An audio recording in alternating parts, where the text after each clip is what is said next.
বন্ধুরা, আমার ছাদ বাগান থেকে সকলকে নমস্কার। আজ আমি আপনাদেরকে দেখাবো জানুয়ারি মাসের সেকেন্ড উইকে আম গাছের কি কি মেনটেনেন্স করলে অনেক মুকুল আসবে এবং ফ্রুট সেটিং অনেক বেশি হবে। বন্ধুরা, প্রথমেই একটু বলে নি কি কি কাজ করতে হবে। এই জিনিসগুলো আপনাকে ব্যবহার করতে হবে আমের মুকুলকে রক্ষা করার জন্যে এবং আমের মুকুল থেকে ফ্রুট সেটিং হওয়ার জন্য এই জিনিসগুলো ব্যবহার করতে হবে। বন্ধুরা, এক এক করে বলে দিই আপনি কোনটা কি কাজে ব্যবহার করবেন।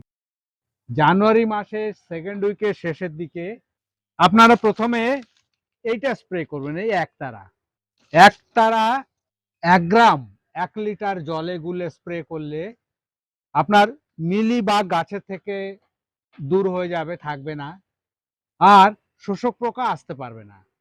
প্রথম আপনি ব্যবহার করবেন একতারা সেকেন্ড উইকের শেষের দিকে। বন্ধুরা, তারপরেই করবেন এর 4 দিন পর আপনি করবেন, এ দেখুন এটা উস্তাদ, এটা স্প্রে করবেন। এটা 1 ml 1 লিটার জলে গুলে স্প্রে করলে অন্যান্য যে পোকামাকড় থাকে সেগুলো আম গাছে আসতে পারবে না। বন্ধুরা, এগুলো স্প্রে করলে গাছে কোনো পোকামাকড় থাকবে না। জানুয়ারি মাসের থার্ড উইক থেকে আম গাছের মুকুল বেরোনো শুরু করবে। মুকুলের সাইজ যখন 2 ইঞ্চি হবে, এটুকু হবে, তখন বোরন 1 গ্রাম 1 লিটার জলে গুলে ওই মুকুলে স্প্রে করে দেবেন। স্প্রে করার পরে কি হবে, ওর মুকুলগুলো সাইজে বড় বড় হবে এবং ছোট্ট ছোট্ট আম বেশি পরিমাণে সেটিং হবে। বন্ধুরা, মুকুলের সাইজ বড় হয়ে যাওয়ার পরে যখন একটা দুটো মুকুল ফুটা শুরু করবে, তখন কিন্তু আপনাকে এই fungicide, copper base fungicide, copper oxychloride 1 গ্রাম 1 লিটার জলে গুলে মুকুলে এবং পাতায় খুব ভালো করে স্প্রে করে দিতে হবে।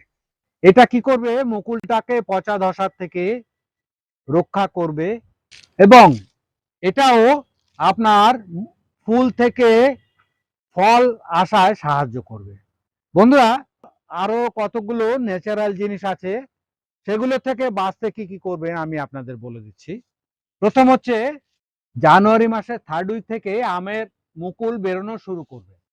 এই সময় কুয়াশাও হবে এবং কুয়াশা আমের মুকুলের একটা বড় শত্রু। কুয়াশা যখনই লাগবে কয়েকদিনের মধ্যে মুকুলটাকে পুরোপুরি নষ্ট করে দেবে, কালো হয়ে যাবে, একটা আমও আপনি পাবেন না। তা কি করতে হবে আমার প্রতিকার? প্রতিকার হচ্ছে মুকুলটাকে এই ফাঙ্গিসাইড দিয়ে, কপার অক্সিক্লোরাইড 1 গ্রাম 1 লিটার জলে গুলে মুকুলটাকে খুব ভালো করে ধুয়ে দেবেন, কোথাও যেন শিশির লেগে না থাকে। এরপর আপনার পরপর 2 দিন হতে পারে, পরপর 3 দিন হতে পারে, তখন কি করবেন, তখন কিন্তু আপনি এই ফাঙ্গিসাইডটা আর ইউজ করবেন না। প্রথম দিন ফাঙ্গিসাইড ইউজ করলেন, তারপরে যখন পরপর 2-3 দিন হবে, ওইসব দিনে কি করবেন, রোদ্দুর যখন উঠবে আবার মুকুলটাকে খালি জল স্প্রে করে খুব ভালো করে ধুয়ে দেবেন। এতে কুয়াশাটা ধুয়ে যাবে, আপনার ফুল থেকে ফ্রুট সেটিংটা পরিমাণে অনেক বেশি হবে। পোকামাকড় মানে মুকুলে যদি পরাগ নষ্ট না করে, পোকামাকড়ও ফুলে বেশি আসবে, পরাগায়ন বেশি হবে, ফ্রুট সেটিং বেশি হবে। বন্ধুরা, বন্ধুরা এই 4টের কাজ হয়ে গেল।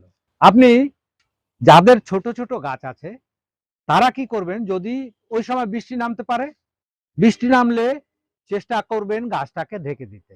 গাছটা যদি বৃষ্টির জল থেকে, বৃষ্টির জলের পরাগরেণুটা ধুয়ে না যায়, তাহলে কিন্তু আপনার ফ্রুট সেটিং হবে। আর পরাগরেণু অনেক বৃষ্টি হওয়ার পর যদি ধুয়ে যায়, আপনি কিন্তু ওই সময় যে ফুলগুলো থাকবে, পরাগরেণু ধুয়ে যাওয়ায় ফ্রুট সেটিং কিন্তু কম হবে। বন্ধুরা, তার প্রোটেকশন কি করে নেবেন, ছোট গাছ হলে কোনো পলিথিন শিট দিয়ে ঢেকে দিন, আপনি আগের মতো আবার আম পাবেন। আর বন্ধুরা, আর একটা বড় কাজ হচ্ছে, মুকুল থেকে ছোট ছোট আম অসংখ্য পরিমাণ আসে প্রথমে, একটু বড় হয়ে সেগুলো ম্যাক্সিমামটা পড়ে যায়। তা সেটার প্রোটেকশন কি করবেন, সেটার প্রোটেকশন হচ্ছে বন্ধুরা, যখন ছোলার সাইজ হবে আমগুলো, মোটর দানা না, মোটর দানার থেকে এক সাইজ কম, ছোলার সাইজ যখন হবে তখন 20 গ্রাম ইউরিয়া 1 লিটার জলে গুলে আমে স্প্রে করে দিলে আমটা খুব তাড়াতাড়ি বেশ অনেকটা বড় হয়ে যাবে, ওর বোটাটা শক্ত হয়ে যাবে, ও আর ঝরে পড়বে না বন্ধুরা। এইটুকু যদি আপনারা করতে পারেন অনেক পরিমাণ আম আম সেটিং হবে। এরপর যখন আমটা মার্বেল সাইজ হবে জৈব খাবার অল্প পরিমাণ দিয়ে দিন বন্ধুরা। পাকার জাস্ট আগে যখন ম্যাচিওর হয়ে যাবে আম কিন্তু তখনই বেশ অনেকটা বড় হয়, ও সময় অবশ্যই খাবার প্রয়োগ করতে হবে বন্ধুরা। আর আপনি আমের কালার ঠিকঠাক রাখার জন্যে আর পোকামাকড় থেকে বাঁচার জন্যে ইনসেকটিসাইড স্প্রে না করে আপনি যদি প্যাকেট ইউজ করেন তাহলে আম আপনার আরো ভালো থাকবে এবং সুস্থ সবল হিসাবে পাকা পর্যন্ত চলে যাবে, আপনি অনেক আম পাবেন বন্ধুরা।